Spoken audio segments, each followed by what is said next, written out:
One of the things I would like to talk about today is why we design the way we do and what inspires us. And one of the interesting notions is that architecture from the Roman times to the Forbidden City in China to Chandigarh, so pretty much 3,000 years of architecture hasn't really changed much. And even modernist architecture that try to kind of break out from tradition and from traditional architectures really just replicated similar geometries and similar standard of architecture that the Romans were over 2,000 years ago. And this was a very successful model. It was a model that actually was adopted all over the world. And it's a model that to a point failed to fulfill the needs of modern society. And the reason why it fails to meet the needs of modern society is because architecture cannot cope anymore with the complexity of our daily life, and buildings are starting to fail us. You can see cities around the world looking more and more similar to each other. So you don't know whether you're in London, you're in Moscow, and the usual answer from architects has been to deliver very uniquely designed buildings, i.e. icons. And unfortunately, these icons, at one point, they start to cancel each other, and you start to kind of lose the uniqueness because you have this kind of cacophony of images. And the same happens actually even here in Riyadh. And cities more and more start to look, whether you're in Asia or in Europe, they look more and more similar. And one of the few things that actually helps us kind of organize the scales is actually natural systems, like the River Thames. And that's really what inspires us as architects. We try to kind of mold architecture using different forces, different geometries, kind of breaking away from tradition, not so much in a kind of philosophical way, but in a purely geometrical way. So we actually think in how do we connect buildings, how do we help people to collaborate, how do we create better public realm and landscape between our projects, how we create better facilities for the people that live in our buildings. And nature has been doing that for a very long time. So we actually went back to the drawing board and we decided to go back and study how nature does it, how nature kind of naturally from the bottom up kind of organizes very complex living systems, and how you then create something where the living systems naturally respond. So you see how trees kind of accumulate in kind of organized patterns almost without the need of an end that actually decides how it should all look.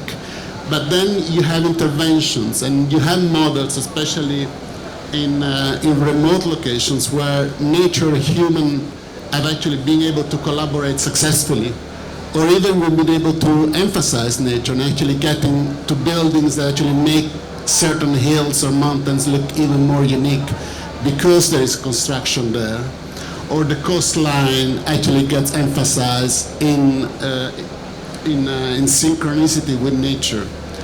And one of the key elements for us is actually we don't just create kind of built environments, but we actually act with a living organism, which is the human species. And actually we all act, once you get big enough numbers, we all act in a kind of predictable way. So we want to think, how do we actually create a better future? And the better future, if you take the automobile as an example, that's an industry that actually has evolved a lot. And in the last 10 years, the automobile, the high-performance automobile, was pretty much scrapped for the sake of a better performing automobile, which actually looks worse. And this is something that puzzles me a lot as a designer. So how do we create a better future that still looks better than the old one and not worse? So how do we actually create digital systems and design and drawing systems that actually can imitate and learn from natural geometries and natural forms? And how do we apply that at different scales, from master planning to buildings to towers and field of towers? How do we do that across different topologies of buildings, from residentials to hotels to offices, and from low-rise to high-rise? And all of that gets done here in our office in Clerkenwell in London, where we actually have a very enthusiastic team of collaborators. They all kind of individually contribute to the next generation of architectural design. We do that through the digital means, we do that through model making, we do that through internal discussions and presentations. And we actually created a series of groups that specialize in innovation, where we actually firsthand create our own tools, our own robots, our own construction machines, because industry was actually not catching up with us fast enough. And we've been doing that with concrete, we've been doing it with timber, and we actually decided to actually bring some of these robots in the office, where we can make our own molds for our concrete systems.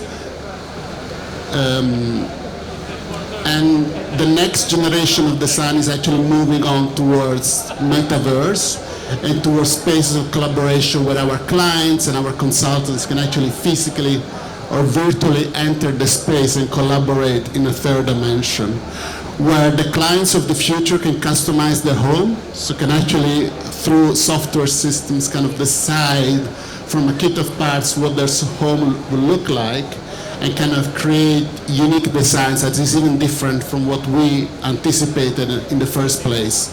So the role of the designers becomes more the one of giving a kit of opportunities and elements, and then leaving the end user to kind of compose the world that works better for them.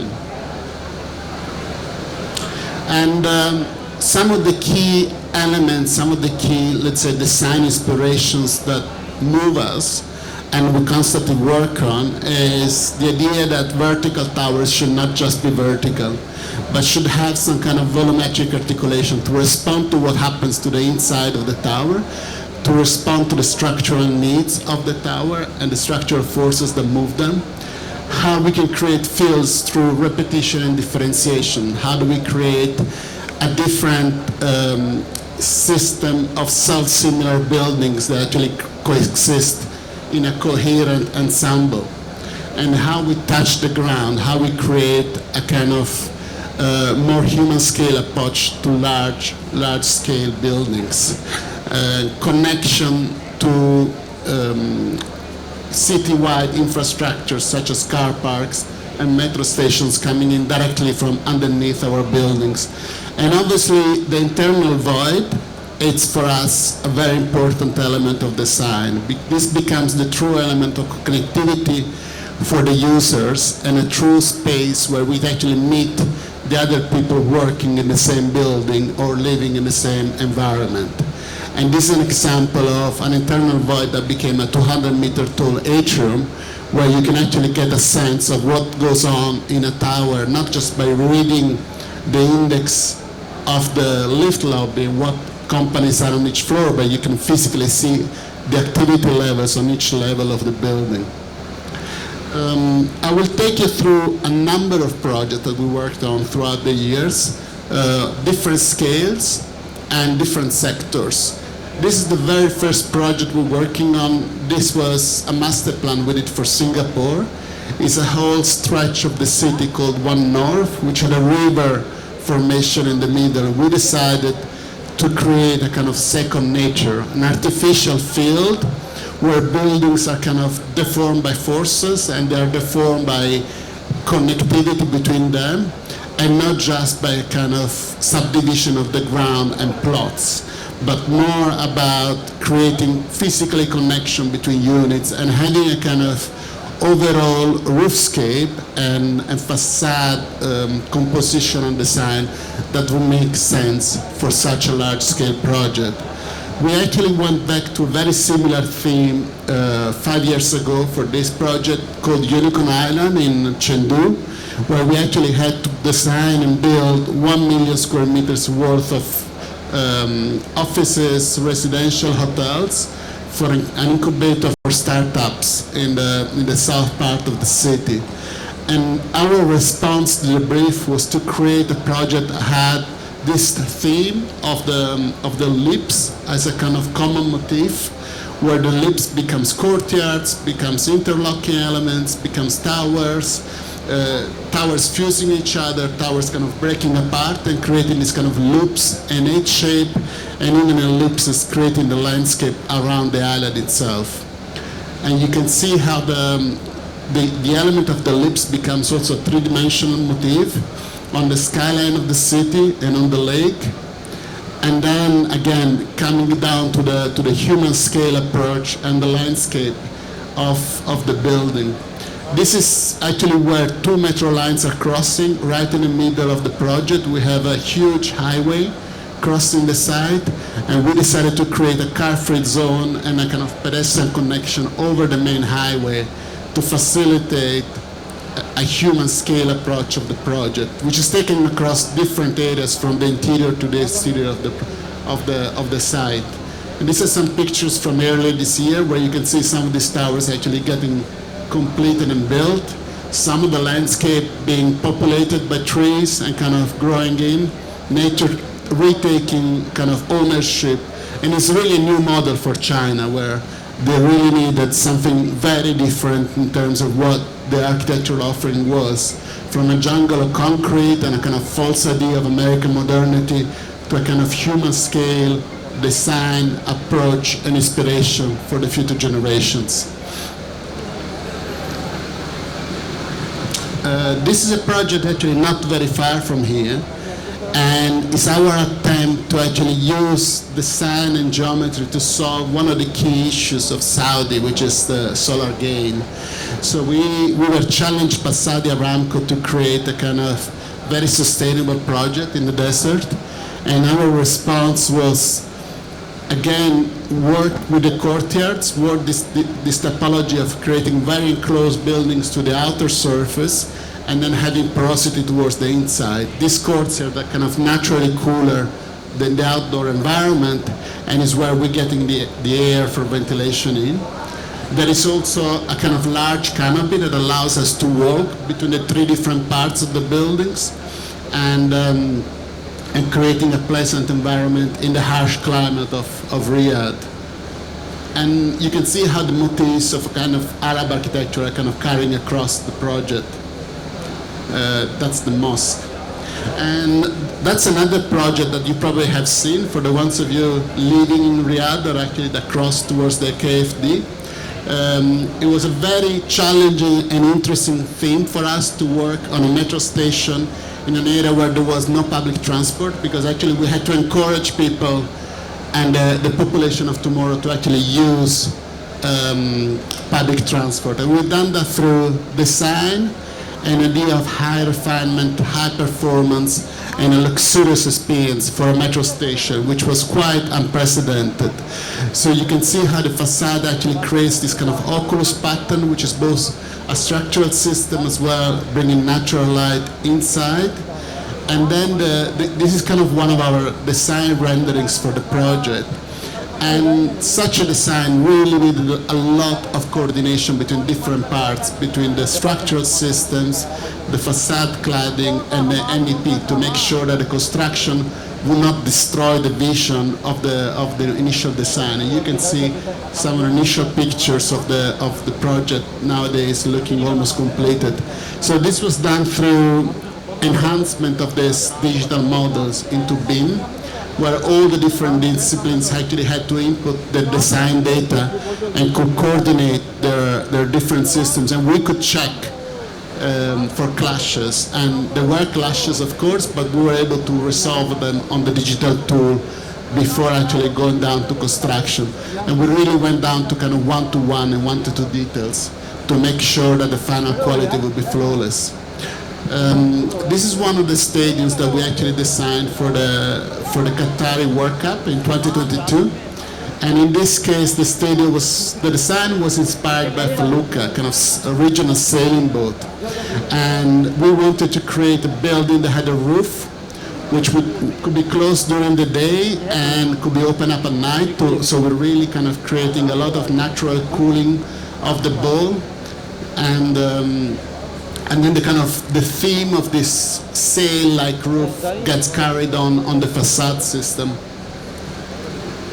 And here you can see some of the interior shots of the tower with the cables that are holding up the removable roof. This is an office building we did for Sharjah a few years ago for BIA, which is the municipal waste treatment company. And Sharjah is really pushing for a kind of very low impact refuse system, and they wanted their office building to reflect that. At the same time, the office building was built very close to the refuse treatment plant in the middle of the desert. So we wanted to create something that looked as if it belonged there. So the geometries we took in place were actually borrowed for the dunes, and the dunes becomes this concrete roof, and then the glass is this kind of vertical elevations that face north. And on the inside of the building, then we have natural light. We have the ceiling that reflects diffuse light, but also extracts the heat, whereas all the ventilation is then supplied from the bottom. And then we have the private office from the top management, where actually more luxurious materials and timber come into play. That's a very small building we did in Oxford, and this is an institute for Islamic Studies in St. Anthony's College in Oxford, and one of the key challenges for us here was dealing with the heritage. And the normal way you would deal with the heritage would be to kind of borrow and mimic the past, and what we wanted to do instead was creating something uniquely modern, quite strong, but at the same time very respectful, with the use of stainless steel and brushed stainless steel. We're able to reflect the colors of the bricks around us and the sky, and actually creating a building that ended up getting a conservation award for its impact onto the positive impact on the student campus. You can see here how there was an old tree that we decided to keep, and how the building form really kind of wraps around nature and allows nature to come in. This is also a university building in Vienna, and it's actually two elements of the campus for the economic studies. And in this case, we have two volumes that interlock, and in the clash between these two volumes, we have the vertical circulation, which is as much as possible staircases, where we want to encourage students and professors to kind of come together, exchange ideas, bump into each other, and have that kind of high-performance campus that the project wanted to create. Very small office building in Prague, in Czech Republic, where we actually created two volumes that face each other over the railway, and with this beautiful kind of golden geometry coming down from one of the towers. In this case, we actually were able also to design some of the interior spaces, such as the main entrance lobby. Moving a little bit further away from us, this is the first project the practice did in China. And it was quite a seminal project for us, because it was our first concert hall, and it was a building that actually sits over the Yangtze River. So the main inspiration and idea for us to create these two pebbles, one for the actual concerts, one is the rehearsal hall along the river. And we had to work very, very closely with the facade manufacturers to kind of deform the concrete, the granite cladding, and make it kind of follow the curves, and the same with the glass. And having these very unique elements with this kind of, again, these big cats that bring the light in the main lobby and the main entrance, and the grand staircase that comes up from the car park below. And the room itself is not anymore a kind of black box, but it's actually a very exciting space where you can roam around and look around during breaks of the shows, and at the same time it creates this kind of beautiful stellar sky over the sitting area. And this is another cultural building. In this case, it's in Seoul, in Korea, And this is quite interesting because it was a building that was very much objected by the traditional city architects. They wanted to have something much more, let's say, traditionally Korean, whereas we gave them something very alien, almost looking like an asteroid kind of planted on the site.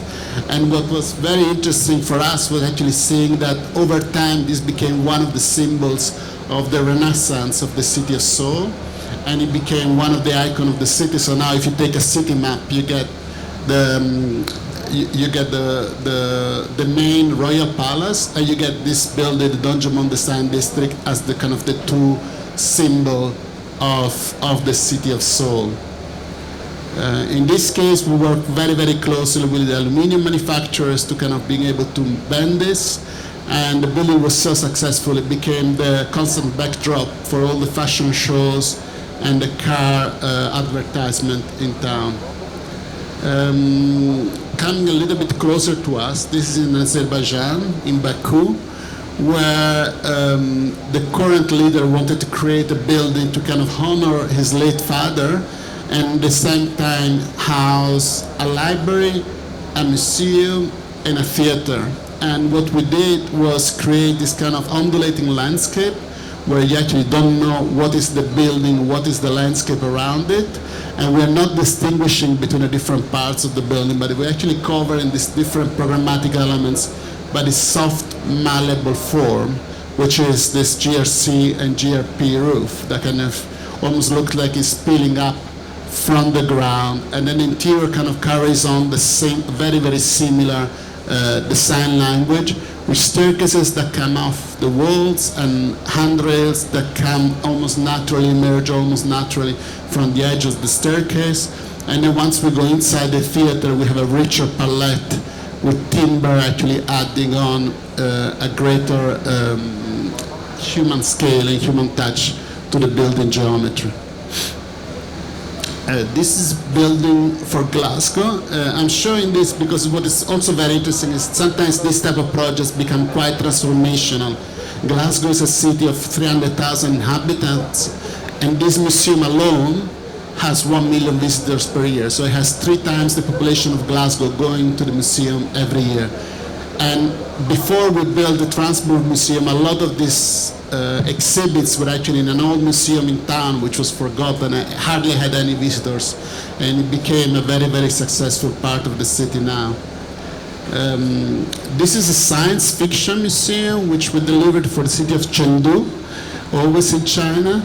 And interesting enough, when we did the competition, they told us we have a World Congress in 1 year. So we only had 1 year to design and build and deliver this quite large museum building. We're talking about over 20,000 square meters of GFA, and we were able to actually work with some networks of metal cladding contractors to actually deliver this very incredible building, where you see here there is a large escalator that takes everyone up from the main lobby to the main room through this kind of high-tech science fiction experience to go to the main room. This is the world's biggest airport in Beijing in China, has 50 million passengers per annum. And in this case, again, we wanted to break down such a large terminal, such a daunting experience, such as a big airport. And one of the key elements for us was the design of these columns. So we decided to use natural light to guide you to the check-in gates and guide you to the departure gates, and then vice versa when you're coming back in to guide you through immigration control. So we're trying to use light and natural system in a kind of very intuitive wayfinding experience for the visitors. Landscape to take us through large CBD blocks, urban squares. And we apply the same design principles to large and small design projects. So this is, in this case, it's office towers in Shanghai, currently under construction. Very, very large residential tower in Miami.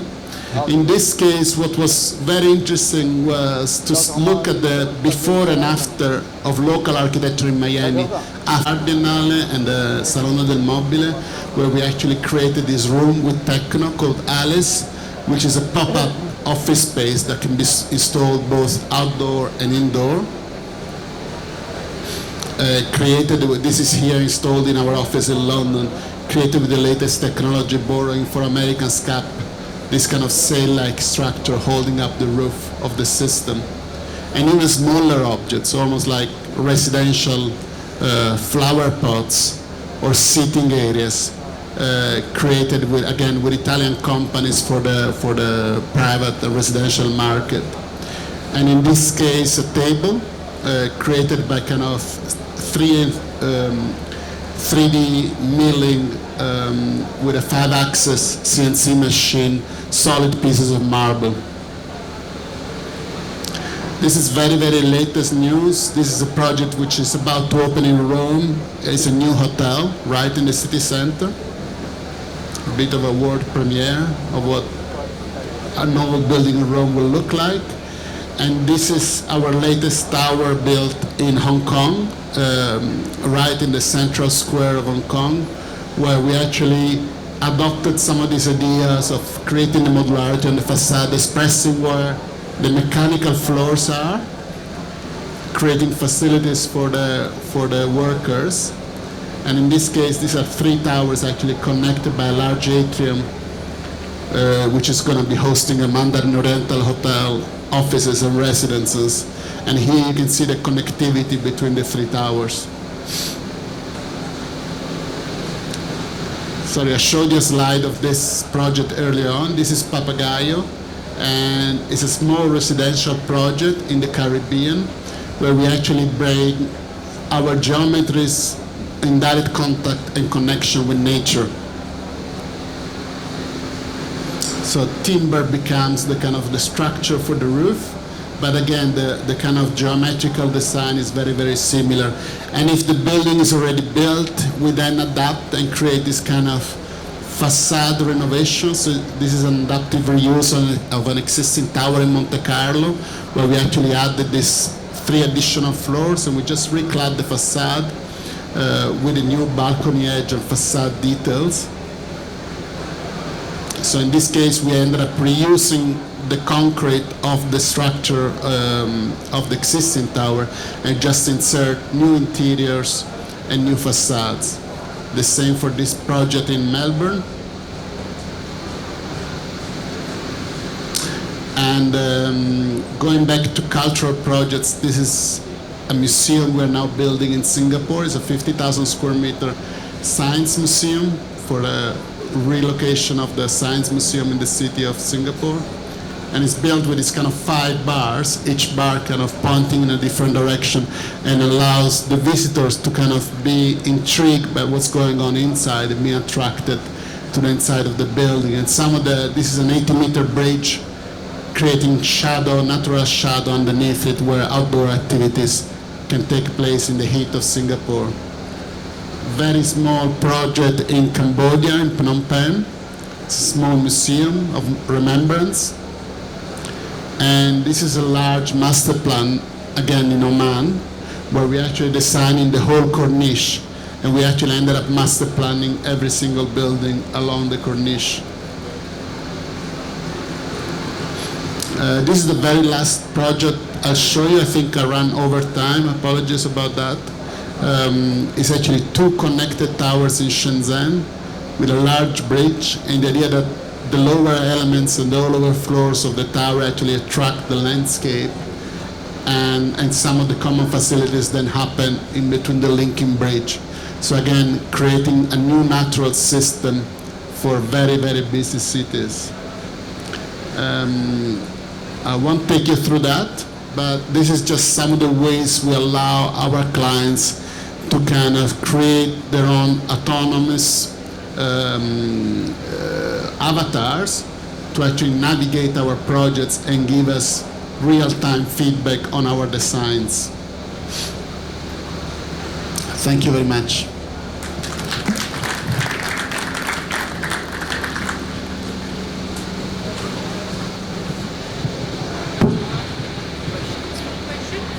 or who do it, or did you send the material for this country or there? Only for if you can answer me. Yeah, you must have heard I mentioned quite a few times our contractor and collaborators, because it's very important. Yeah. And what we like to do is try to advance the industry. So, coming from this need, which is, building for the next generation, we want to help advance architecture, because, in my opinion, it hasn't advanced much. And especially when it comes to cladding, to exterior materials, and there is a lot of tendency to kind of going back to heritage in terms of design experience, but actually we all want the high performance of new materials, higher sustainability, so you need to mix the two elements. Usually for us the cladding is always the most challenging component. We work with a number of different contractors, to be honest, and we don't have a kind of go-to solution. I mean, in this region, GRC is very well received. We have a lot of very good GRC contractors. Aluminium tends to come from the Far East. That's where they tend to have most of the expertise and know-how. And obviously Europe. I mean, actually we're doing a project in Kuwait now, and everything is shipped from Europe, because you guys have enough money, apparently. Where the project is? Sorry. Which project in Kuwait? Which? They'll kill me if I tell you. We will see it later. Inshallah. Thank you very much.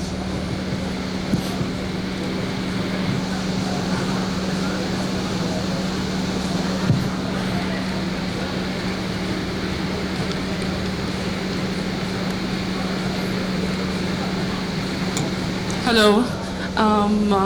My name is Zubaida Serhan. I'm from Saudi Arabia. I'm an interior designer. We both are. We were just curious if there's upcoming projects coming in Saudi that you might design here. Yes, we are always very active in Saudi, and we are doing some projects actually close to Riyadh. And so yeah, there will be not so much interiors, it's mainly architectural projects. Okay. Well, it's good to know. Thank you.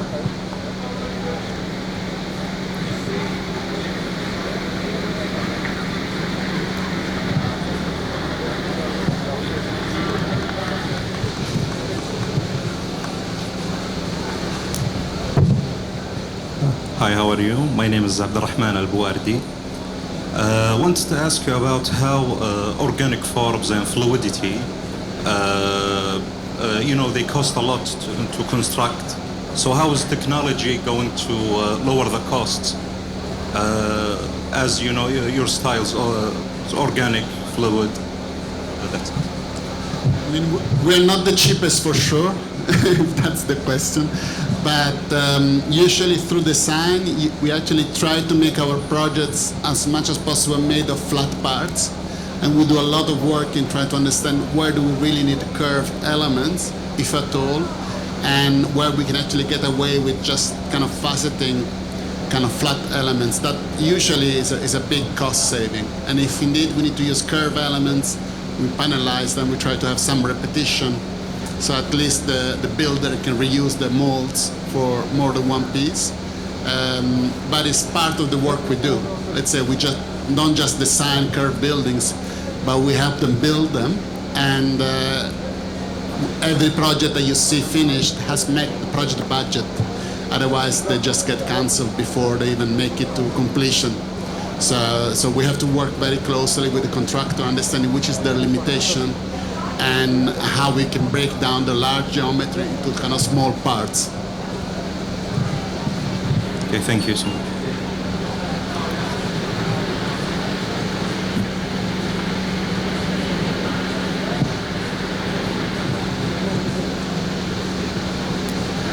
Hello, my name is Am.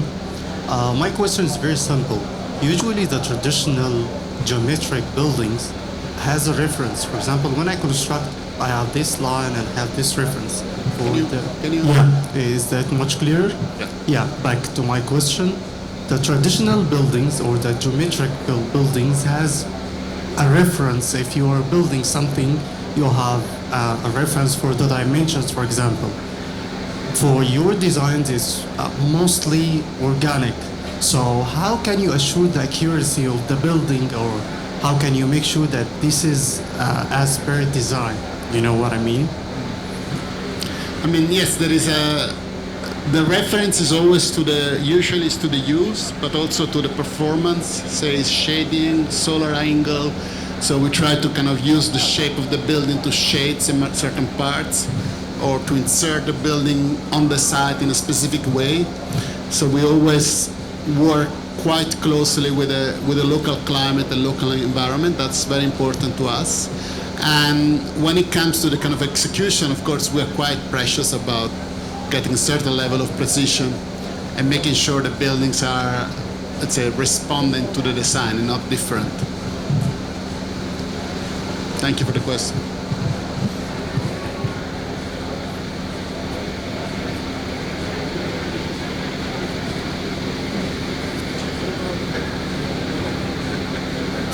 Thank you very much.